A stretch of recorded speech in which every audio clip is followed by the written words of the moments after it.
हरे कृष्णा। श्रील प्रभुपाद जी का उपाख्यान।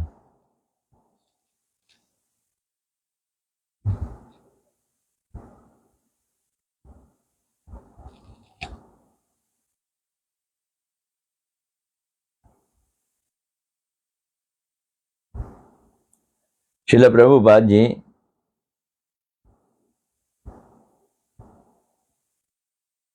बड़े ही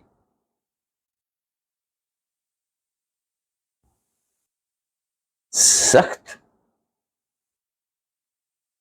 और टाइट किस्म के वैष्णव प्रचारक हैं। कोई गुंजाइश नहीं छोड़ते वो अपने प्रचार में, कोई गुंजाइश नहीं।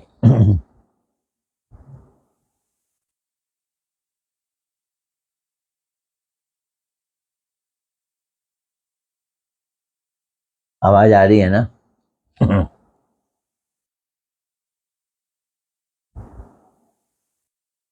उनका एक कोट आया है प्रभुपाद जी का, तो देखो।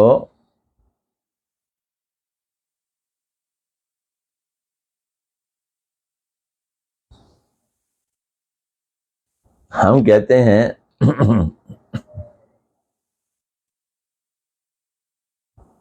अगर कोई एक मुहूर्त भी भगवान का भजन कर ले, एक मिनट भी भगवान का भजन कर ले, साउंड इज ओके, तो उसका कल्याण हो जाएगा। लेकिन प्रभुपाद जी क्या कहते हैं, अगर कोई अपने जीवन में एक मुहूर्त भगवान का भजन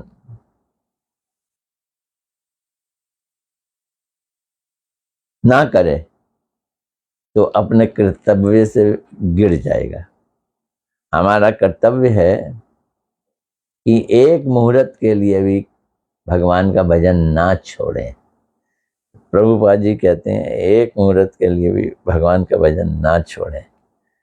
और आम लोग, आम प्रचारक कहते हैं अगर 5 मिनट भी भगवान का नाम ले लिया तो कल्याण हो जाएगा।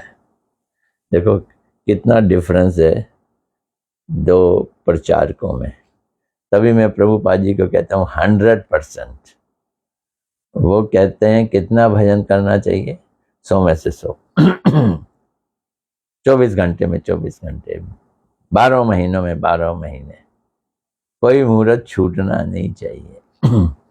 खैर, आइए पहले गुरुदेव को प्रणाम करते हैं। नमो विष्णुपदाय राधिकाय प्रियात्मने श्रीमद् भक्ति वेदांत नारायण गोस्वामी इति नामने। श्री कृष्ण लीला कथन सुदक्षम उदारे माधुर्य गुणश्च युक्तम वरम वरेण्यम पुरुषम महांतम नारायणम तमाम शीर्षा नमामि।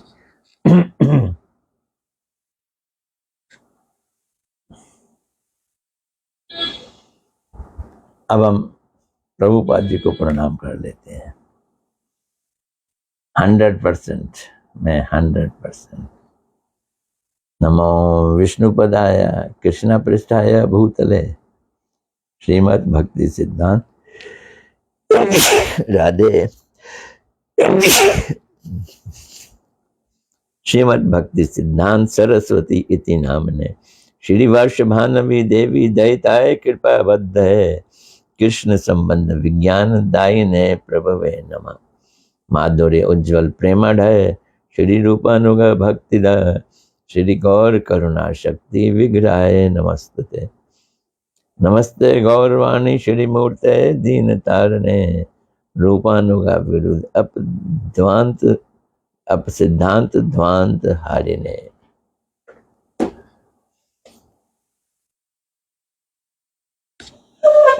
हमारे भक्त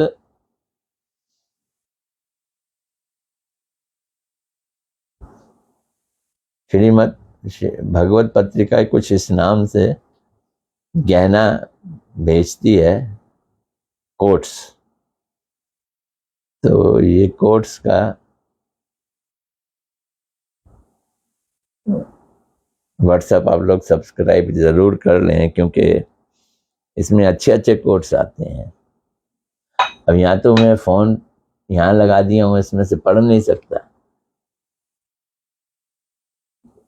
इसलिए अपनी याद के सहारे ही आप लोगों को बता रहा हूँ।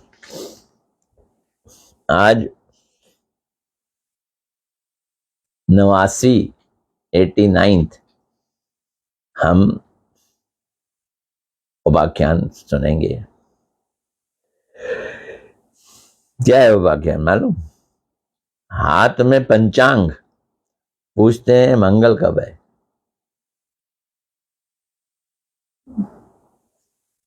अपने हाथ में पंचांग या पंजिका पकड़कर ये पूछना कि कब मंगलवार है, ये मूर्खता है। जब हाथ में पंचांग है तो खोलकर देखने से पता चल जाता है कि मंगलवार कब है।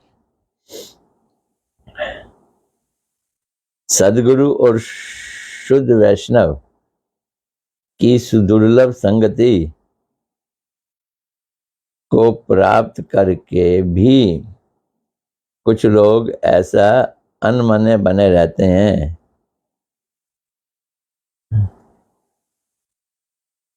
कि उनके उपदेशों को ग्रहण नहीं कर सकते। मंगलवार पूछते हैं, मंगल कब है? मंगल मैंने कल्याण, ये वार पूछ रहा है मंगलवार, और वो सदगुरु के साथ रहते हुए भी मंगल कब है वो ये पूछते हैं। सदगुरु और शुद्ध वैष्णव का सेवा लाभ करना ही तो भैया मंगल है, वही तो मंगल है, जिसे कह सकते हैं सर्व सिद्धि है। सर्व सिद्धि अतः अलग से सिद्धि लाभ करने के लिए अपनी कुतूहली दिखाना या जिज्ञासा व्यक्त करना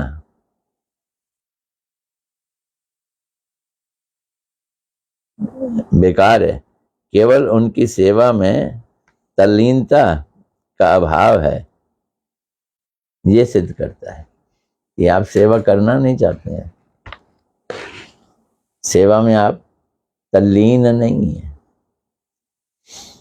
अनेक लोग हरि नाम को हरि अथवा भगवान कहकर धारण नहीं कर सकते। लगता नहीं है ये हरि नाम का मतलब भगवान ही है, कह देते हैं मुंह से, पर अंदर से क्या विश्वास करते हैं? नहीं। अगर करते होते तो जब कितना पावरफुल ध्यान से करते ऑटोमेटिकली।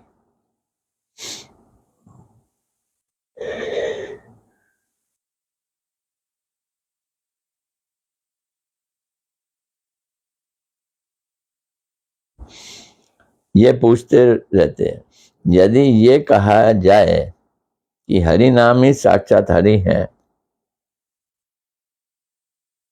और शुद्ध भाव से हरि नाम का जप करना ही हरि का दर्शन लाभ है,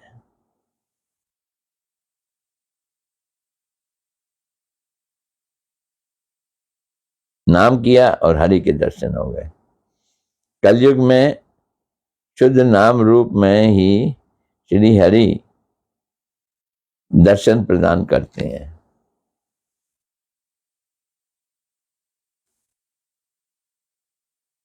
फिर तो अनेक व्यक्ति इन सभी परम सत्य कथनों पर विश्वास कर लें तो उन्हें तो भगवान मिल जाएगा। पर होता क्या है, विश्वास नहीं करते लोग।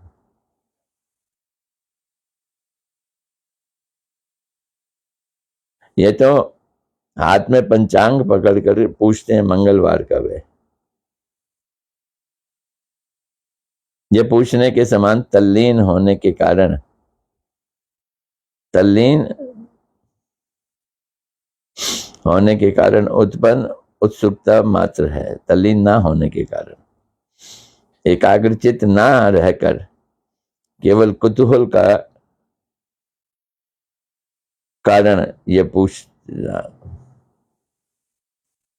अरे जब विश्वास हो तो फिर कौतूहलता नहीं रहती, ना जिज्ञासा रहती है।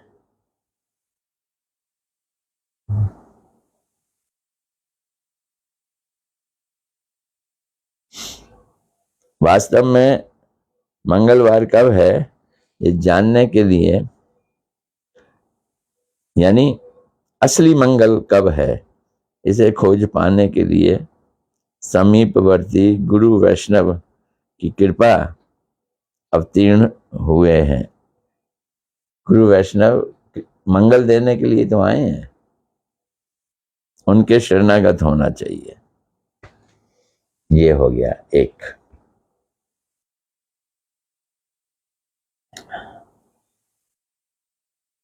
अब ये दूसरा जी, दूसरे का नाम पता क्या है? मकड़ी मारने से धोकर मिलता है। अब धोकर पता नहीं, प्रभुपा जी शायद बांग्ला का शब्द ये कहाँ का है, क्या तात्पर्य धोकर? जुलाहे का शब्द है ये। किसी जुलाहे ने एक भट्टाचार्य पंडित के निकट जाकर कहा कि जिसने एक मकड़ी को मार डाला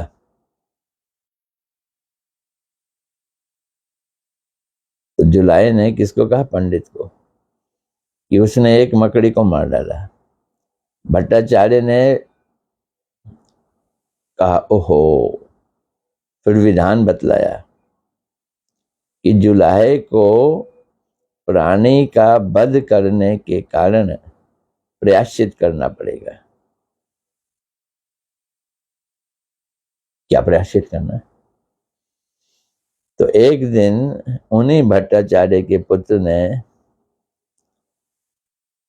उस जुलाहे की आंख के सामने ही एक मकड़ी को मार दिया। तो पंडित ने जुलाहे से तो प्रायश्चित करवा लिया, अब उसके लड़के ने मारा है। तो जुलाहा तुरंत ही भट्टाचार्य के निकट गया और उसने कहा कि देखो देखो देखो। भट्टाचार्य ने तब हंसते हुए कहा, अरे इसमें क्या हुआ, मकड़ी मारना तो धोकर।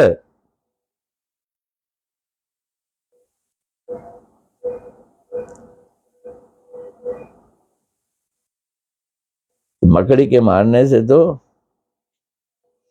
धोकर लाभ होता है। धोकर लाभ होता है का मतलब है धुना हुआ मोटा कपड़ा, कंथा या गुदड़ी मिल जाए तो धोकर मिलता है ना। मकड़ी मारने से तो फायदा होता है, अर्थात मकड़ी मारने से कपड़ा लत्ता मिलता है।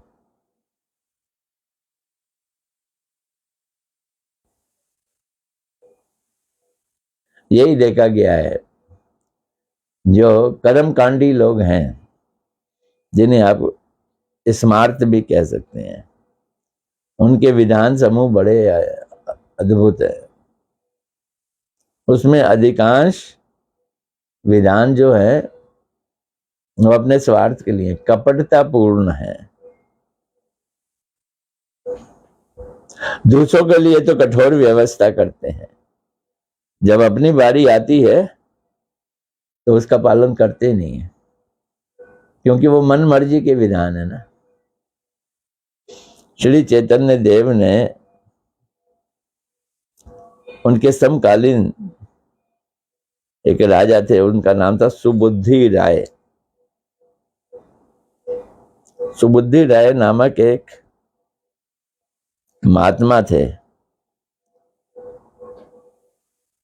पहले वो राजा थे, बाद में वो महात्मा बन गए। अपना राजपाट अपने एक मुसलमान नौकर को दे दिया, उसका नाम था हुसैन शाह। तो उस समय तक हुसैन शाह बंगाल के बादशाह नहीं हुआ था। उस समय उनका नाम हुसैन खान प्रसिद्ध था। तो सुबुद्धि राय के अधीन वो काम करता था।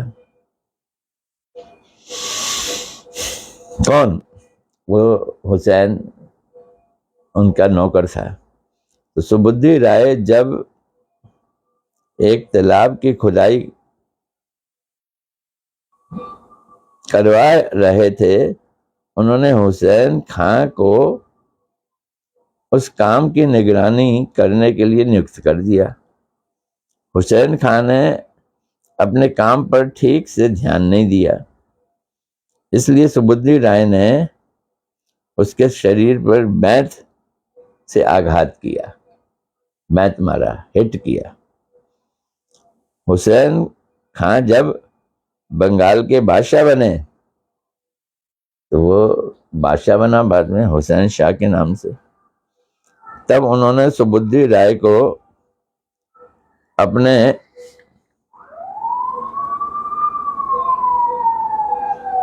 भूतपूर्व मालिक जानकर उन्हें ऊंचा पद प्रदान किया। परंतु हुसैन शाह की बेगम ने अपने पति के शरीर पर जो बैत गिरा था और उसका निशान था, उसे देखकर सुबुद्धि राय द्वारा किया गया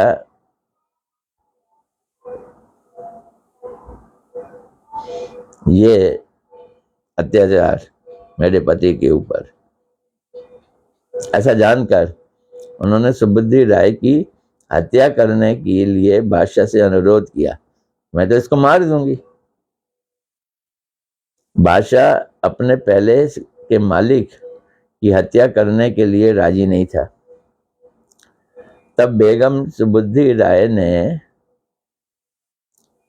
कम से कम जाति भ्रष्ट तो कर ही दूंगी, ऐसा अनुरोध कर बादशाह से उसने प्रार्थना की,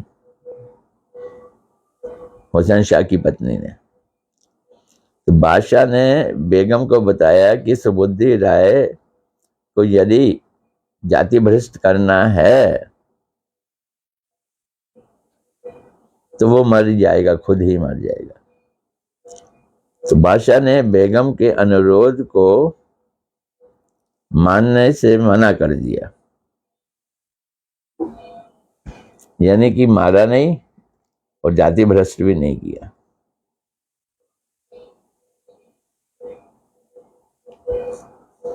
लेकिन बेगम तो बेगम है, वो कह रही है ठीक है मैं मर जाऊंगी। तो इस बार विवश होकर हुसैन शाह ने सुबुद्धि राय को जाति भ्रष्ट कर दिया, गंदा पानी पिला दिया। मुसलमान वजू करते हैं तो दुखी मन से सुबुद्धि राय, जिसका जाति भ्रष्ट हो गया था, अब वो क्या करे, वो पंडितों के पास गया। पंडितों का विचार जानने के उद्देश्य से अकेले ही काशी चला गया। भट्टाचार्य पंडितों ने सुबुद्धि राय को ये उपाय बताया कि खोलता हुआ घी पीकर प्राण त्याग दो। कोई कर सकता है, खोलता हुआ घी पियो और मर जाओ।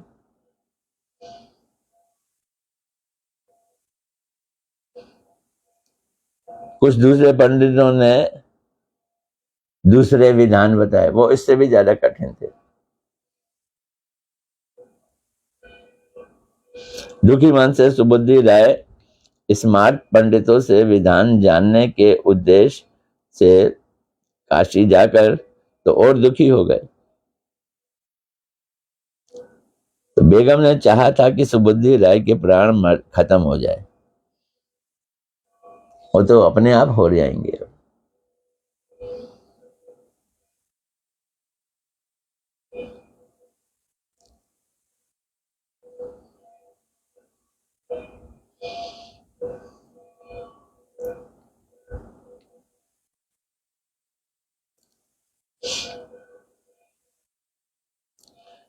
तो प्रतिहिंसा परायणा उस नारी ने अपने पति के अपमान का बदला लेने के लिए सुबुद्धि राय के प्राण दंड की जैसी व्यवस्था की थी, काशी के भट्टाचार्य पंडितों ने बिल्कुल उसी प्रकार से जाति नाश का प्रायश्चित के लिए प्राण त्याग की व्यवस्था बता दी। वो जैसा चाहती थी कि वो तड़प तड़प के मरे, पंडित लोग भी यही बात कर रहे हैं।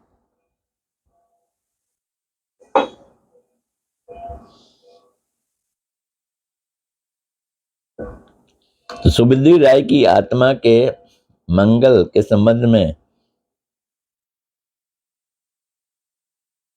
किसी ने कुछ बोला ही नहीं। जो पंडित कह रहे हैं वो ठीक है, यही वो चाहती थी, हुसैन शाह की पत्नी। सौभाग्य से उस समय चैतन्य महाप्रभु जी काशी में ही थे, उनका आगमन हुआ था काशी में। अब सुबुद्धि राय महाप्रभु जी के पास चला गया और उसने सारी घटना सुना दी। तब महाप्रभु जी ने भट्टाचार्य पंडितों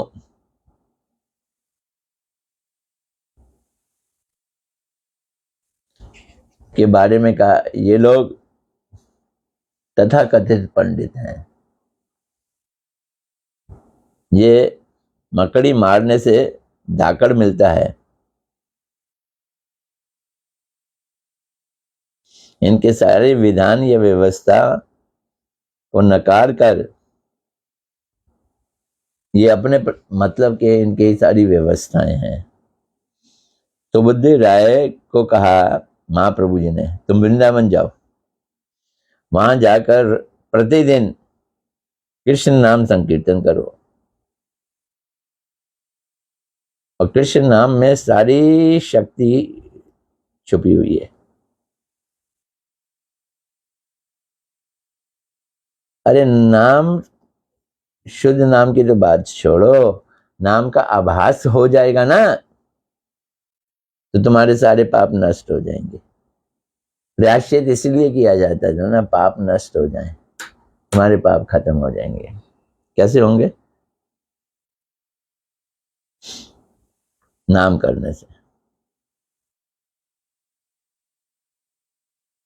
और शुद्ध भाव से जीव पर नाम उदित होने पर नामाभास करोगे तो पाप खत्म हो जाएंगे, और शुद्ध नाम करोगे तो प्रेम मिलेगा, कृष्ण के चरणों में प्रेम मिलेगा। कृष्ण नाम जप से प्राणी की चेतना की वृत्ति प्रस्फुटित होती है। नाम करने से बोलो होता क्या है, जो आत्मा की नेचर है, आत्मा की वृत्ति है, वो उत्पन्न होती है। आत्मा की वृत्ति क्या है? परमात्मा भगवान की सेवा करना। तो प्रायश्चित आदि शारीरिक दंडों के माध्यम से आंतरिक शोधन नहीं होता।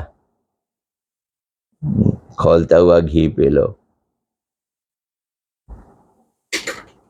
तो कृष्ण प्रेम मिलेगा, आंतरिक शोधन नहीं होगा उससे। आत्मा का विकास भी नहीं होता, जबकि पातक, अति पातक और महापातक यानी पाप करने वाले 1 डिग्री के पातक, दूसरी डिग्री के, और हाईएस्ट 3री डिग्री के पातक महापातक, ये कभी हरि नाम का आभास भी अगर कर ले ना, शुद्ध हरि नाम तो छोड़ो, हरि नाम का आभास भी कर ले तो इनके सारे पाप, कौन कौन से? पातक, अधिपातक और महापातक, तीनों प्रकार के पातकों के पाप खत्म हो जाएंगे और इन महापातकों का कल्याण होगा।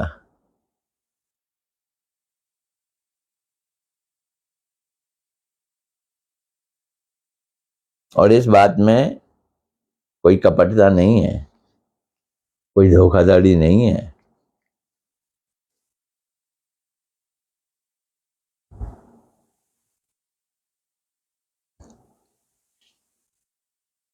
चलो ये भी हो गया, पर मेरे हिसाब से अभी टाइम है।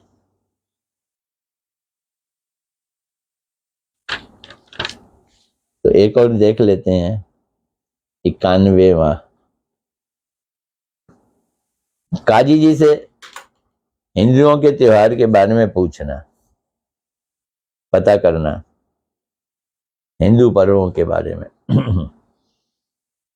वो क्या बताएंगे बेचारे।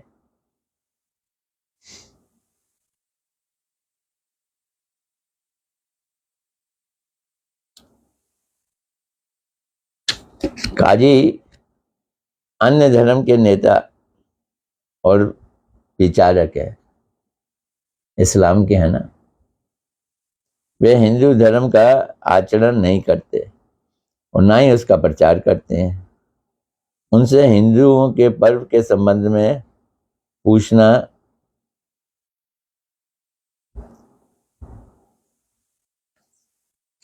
तो बात नहीं बनेगी। तो अनेक व्यक्ति स्मार्ट पंडित तथा स्मार्ट नेताओं से या मायावादियों से वैष्णव धर्म के बारे में पूछें या शुद्ध भक्ति के बारे में पूछें, वो लोग भी नहीं बता सकते। स्मार्ट संसार के साधारण लोगों के साथ शुद्ध भक्ति के सिद्धांत को लेकर मतभेद अगर हो जाए तो कुछ लोग समाज के प्रसिद्ध पंडितों के पास जाते हैं या कुछ लोग अद्वैतवादियों के पास जाते हैं जो वास्तव में मायावादी हैं। लो भाई हमारी बीच में मध्यस्थता कराओ, हमारी आपस में बहस हो गई है।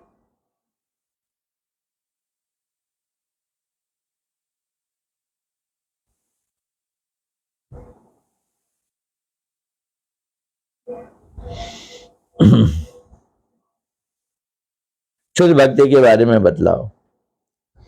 इन सभी व्यक्तियों को मध्यस्थ बनाना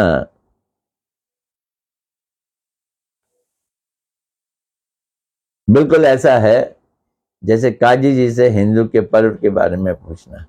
यानी ये मायावादी, ये कर्मकांडी, ये वैष्णवता को समझते नहीं है, जानते नहीं है, उसके बारे में कुछ जवाब दे ही नहीं सकते।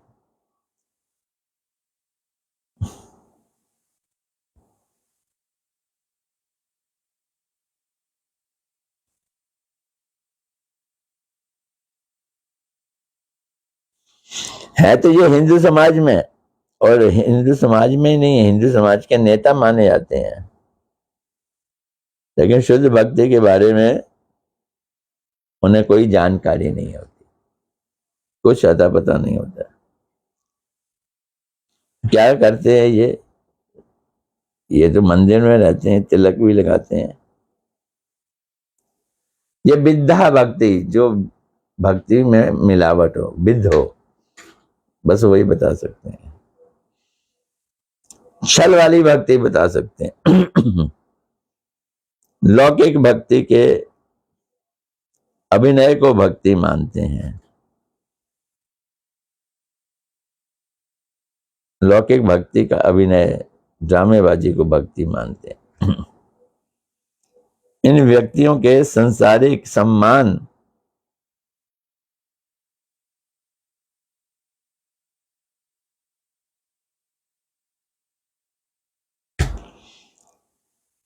जनमत के निकट उच्च आसन को देखकर ही इनके ऊपर शुद्ध भक्ति के किसी विषय की विवेचना का दायित्व सौंप देना तो बिल्कुल ऐसे ही है काजी जी से हिंदू के पर्वों के बारे में पूछना। बड़े दुख की बात है, प्रभुपाद जी कह रहे हैं, जन साधारण इस तथ्य को समझता ही नहीं है। वो सनातन धर्म मंदिर में चला जाएगा, सनातन मंदिर में पंडितों के पास, वो वैष्णव वाला उत्तर नहीं दे सकते। यही मान लेते हैं वैष्णव लोग बहुत प्राचीन पंथी हैं, नए नहीं हैं।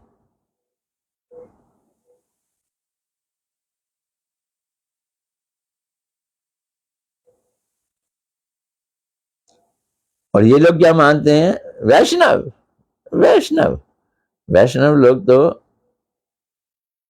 बड़े दिक्यानुसी हैं, प्राचीन पंथी हैं। वो लोग तो मनुष्य को मनुष्य नहीं मानते। वस्तुतः यहाँ सारा दोष जन साधारण की अज्ञानता का है। दुनिया ही वाले हिंदू हिंदू समाज के ये नहीं जान सकते कि संसार का पांडित्य, उसकी प्रतिष्ठा या बुद्धिमत्ता के द्वारा भक्तित्व को समझा नहीं जा सकता। जो भक्ति है ना, वो पांडित्य से नहीं समझी जा सकती। पांडित्य से क्या होगा? बुद्धि से कुछ याद कर लो, रट लो, ये है पांडित्य। तो बड़े बड़े तथा कथित धार्मिक नेताओं में यदि मायावाद या अन्य अभिलाषा का लेश मात्र भी हो, तब तो वे भक्ति के स्वरूप को समझ ही नहीं पाएंगे। अनेक बार ऐसा होता है कि उनके द्वारा बाहर भक्ति के नाना प्रकार की मुद्राओं का प्रदर्शन किया जाता है। भक्त नहीं है वो। जिसकी साधारण अज्ञानी व्यक्ति उनको परम भक्त मान लेते हैं। दुनिया वाले कहते हैं हाँ क्या भक्त है। वो एक्टिंग ऐसे करेंगे जैसे बड़े भक्ति कर रहे हैं, बहुत भक्ति कर रहे हैं। और वे समझते हैं कि सभी शुद्ध भक्ति के संबंध में अपने विचार व्यक्त करने में समर्थ हैं। कि ये तो पंडित हैं, मंदिर में रहते हैं, भक्ति की बात बड़ी अच्छी बतलाएंगे। आती नहीं है खाक, क्या बताएंगे बात। वस्तुतः इन लोगों में नाना प्रकार के अन्य अभिलाषी हैं, यानी कि जिनमें बहुत सारी इच्छाएं हो भगवान के अलावा, और निर्विशेषवादी हैं, यानी भगवान के रूप को ही नहीं मानते। इसलिए शुद्ध भक्ति के संबंध में वो कुछ जानते ही नहीं है।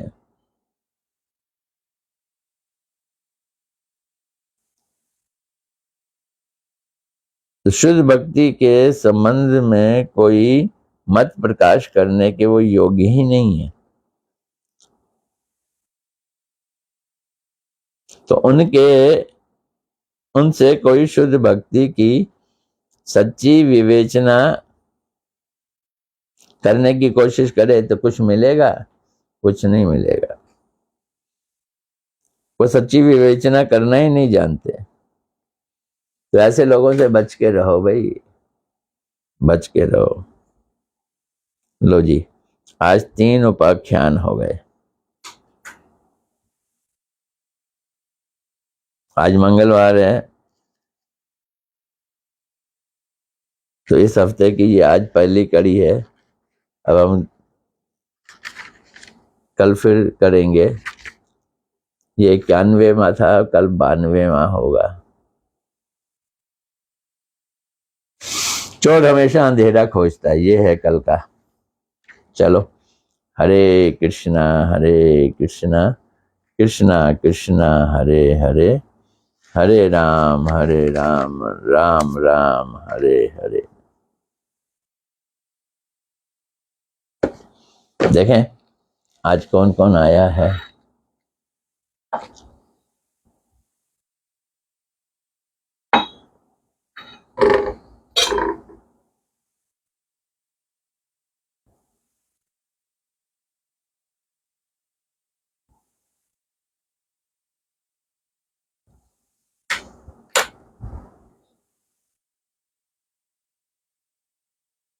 नीलू भाटिया जी आज तो फर्स्ट आ गई लगती हैं। हरे कृष्णा, धन्यवाद।